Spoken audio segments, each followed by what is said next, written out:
Duty ko nga ngayon mga best friend para nga mamalengke. Sa bahay pa nga lang ako mga best friend, nag-iisip na nga ako ng mga uulamin. Medyo nakakasawa na nga mga best friend yung puro baboy. O diba mga best friend, mayaman yan. Naisip ko nga mga best friend, bakit di naman tayo mag-seafood for today's video? Sobrang dami nga ng seafood mga best friend na pumapasok sa isip ko. Hindi ko na nga alam mga best friend kung ano talaga ang bibilin ko. Paano ba naman kasi mga best friend, lahat nga na nakikita ko dito sa palengke, lahat nga ay masasarap. Dahil nag-uulan nga mga best friend, masarap nga itong tahong na aking nabili. Talagyan ko nga kako ito mga best friend ng sabaw. Siyempre napakasarap na gulay na sayote. Para nga medyo masarap-sarap mga best friend ng hikupan sa maulang panahon. Pili na nga rin ako mga best friend ng hipon para nga medyo masarap-sarap na nga ang kainan. Igigisa ko nga lang ito mga best friend sa garlic at butter. Para nga solve na nga. Pero masasolve kami mga best friend ng inyong mami Eman sa tuwing kumakain kami, hindi mawawala ang bagoong. Yung luto na nga mga best friend ng aking binili kasi hindi naman ako marunong magluto ng bagoong. At syempre mga best friend, hindi mawawala ang prito. Perfect nga itong kapares mga best friend ng ating sinabawang tahong. Dinaing na bangus na nga lang din mga best friend ng aking binili. Paano ba naman kasi mga best friend, nakakamiss talaga yung lasa nito. Inuna ko na nga lutuin mga best friend itong mahiwagan nating tahong ni Carla.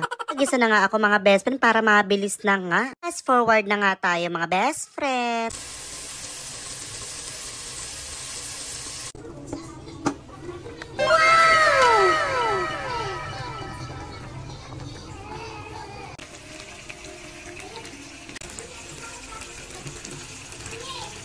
Tapos ko nga lutuin mga best friend yung tahong ni Carla. Narito ko na nga agad mga best friend itong daing na bangus. Hindi na nga kasi ako makapaghintay mga best friend at talaga nagugutom na ako. Sobrang napakasarap nga talaga mga best friend. Nakikita mo yung mga ganitong klase ng pagkain. Sinunod ko na nga lutuin mga best friend itong ating hipon. Ilusaw ko nga muna mga best friend ang ating butter sa ating napakagandang kawali. Sinunod ko na nga mga best friend ang ating bawang. Maraming salamat nga Chef Gallery sa aming magandang kawali. Chef Gallery, baka naman, pag mapula na nga mga best friend ng ating hipon ay okay na nga ito. Lagyan ko na nga rin ito mga best friend ng ating secret recipe. At bukod nga mga best friend sa lasa, amoy pa lang masarap na. Mas masarap nga kumain ng mga ganito mga best friend, lalo na pagka nasa gitnang bukid ka. Inisa-isa ko na nga rin mga best friend, ilagay sa Tupperware para ka makaalis na.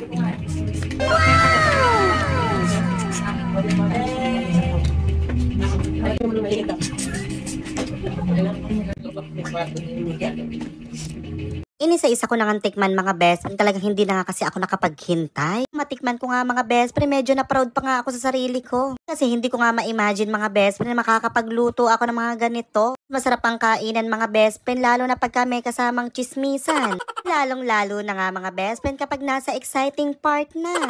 Hanggang dito na nga lang muli mga best friend. Thank you for watching mga best friend. See you next video!